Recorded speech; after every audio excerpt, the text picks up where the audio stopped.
बिस्मिल्लाहिर्रहमानिर्रहीम। अस्सलाम वालेकुम। तो आज की रेसिपी जो है वो बहुत ही टेस्टी बनने वाली है। तो 1 केजी चिकन के साथ हम बनाएंगे महाराजा कढ़ाई, जो कि खाने में बहुत ही मज़ेदार और बहुत ही टेस्टी है। इंशाल्लाह ये रेसिपी आप लोगों को बहुत ही पसंद आएगी। तो रेसिपी बनाना शुरू करते हैं। तो सबसे पहले क्या करना है, हमने कढ़ाई ले लेनी है और 1 कप घी के साथ हम बनाएंगे।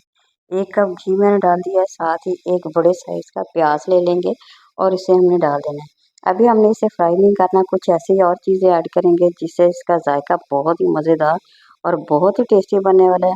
तो एक हमने साबुत टमाटर ले लेना है, 4 उसके पीस कर लेंगे, साथ ही सब्ज़ मिर्चें भी 4 ले लेनी है। अदरक डाल देंगे ब्रीक कटिंग करके। यहाँ पे कुछ लहसुन की कलियाँ मेरे पास 10 से 12 वो हमें इसमें डाल देने हैं। सुर्ख मिर्च साबुत है, उसको हमने इसमें डाल के अच्छी तरह से हमने फ्राई करना है।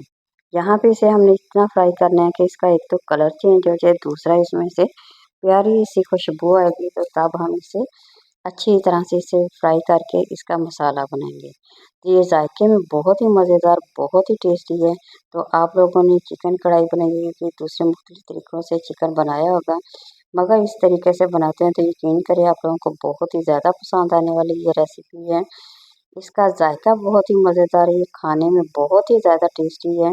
यहाँ देखिए टमाटर हमारे काफ़ी हद तक जो है ना मैश हो गए हैं, अच्छी तरह से ना ये फ्राई हो गए हैं। तो प्याज भी फ्राई हो गए हैं। तो अब हमें क्या करना है, 1 से 2 मिनट और करके इसे हमने निकाल लेना है, लहदा बाउल में निकाल लेंगे।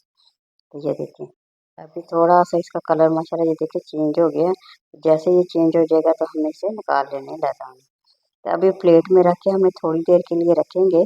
तो ये रेसिपी इतनी टेस्टी बनती है, यकीन करें जब आप मेहमानों को बना के देंगे या बच्चों को बना के देंगे तो इसका जायका ही बहुत ही मज़ेदार है, आप बार-बार बनाना और खाना पसंद करेंगे। अच्छा, ये मसाले को तो मैंने रख दिया एक साइड पे।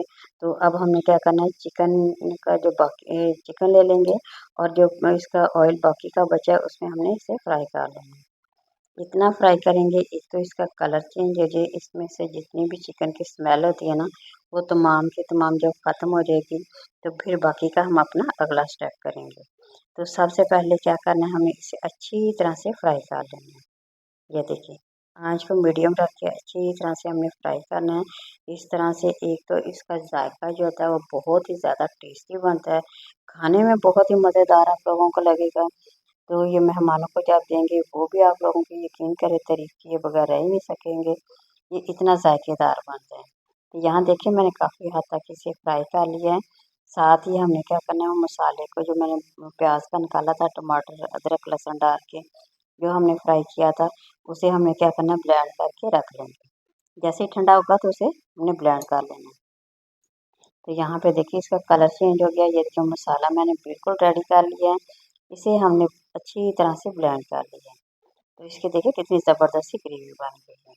अच्छा, यहाँ मैंने ले लिया आधा कप तकरीबन, हमने इसमें दही डाल के फिर बनाएंगे। तो सबसे पहले नमक 1 टीस्पून डाल देंगे, कुटी हुई मिर्च जो है वो भी 1 टीस्पून डाल देनी है। थोड़ी सी हमने इसमें हल्दी ऐड कर देनी है, थोड़ी सी हम इसमें सुर्ख मिर्च का जो पाउडर होता है वो डाल देंगे। तो यहाँ पे हमने इसकी अच्छी तरह से भुनाई करनी है, इतनी भुनाई करेंगे ये उस वक़्त तक जब तक इसके ऊपर ऑयल ना आ जाए। और ये मसालादार बहुत ही टेस्टी महाराजा कढ़ाई हमारी इतनी जायकेदार बनेगी।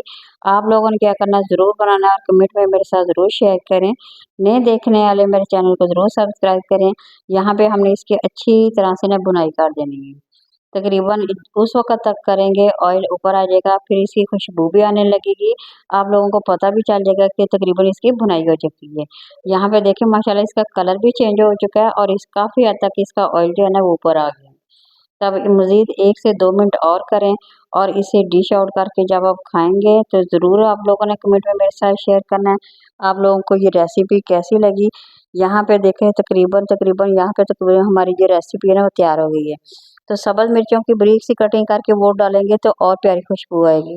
साथ ही मैंने इसमें सब्ज़ धनिया डाल दिया है, इससे खूबसूरती भी बढ़ेगी, खुशबू भी आएगी। तो हमारी माशाल्लाह बिल्कुल ये तैयार हो गई है। अब प्लेट में मैं डिश आउट करके आप लोगों के साथ शेयर करूँगी। तो आप लोगों ने बनानी है और इसका जायका बहुत ही मज़ेदार और टेस्टी है। बहुत ही सिंपल तरीके से बनी हुई है, इसे हर कोई बना के एंजॉय कर सकते हैं। तो ये देखें तमाम के तमाम हमने ना यहाँ पर डिश आउट कर लेंगे। इसे आप चावलों के साथ भी खा सकते हैं, पराठे रोटी के साथ भी खा सकते हैं। आप लोगों को ये बहुत ही ज़्यादा पसंद आने लगी है। तो थोड़ा सा मसाला मैं एंड पे मैं ना ऊपर से छिड़क दूंगी। मज़ीद खुशबू और आएगी। किसी नई और रेसिपी के साथ दोबारा हाजिर होंगे। अल्लाह हाफिज़।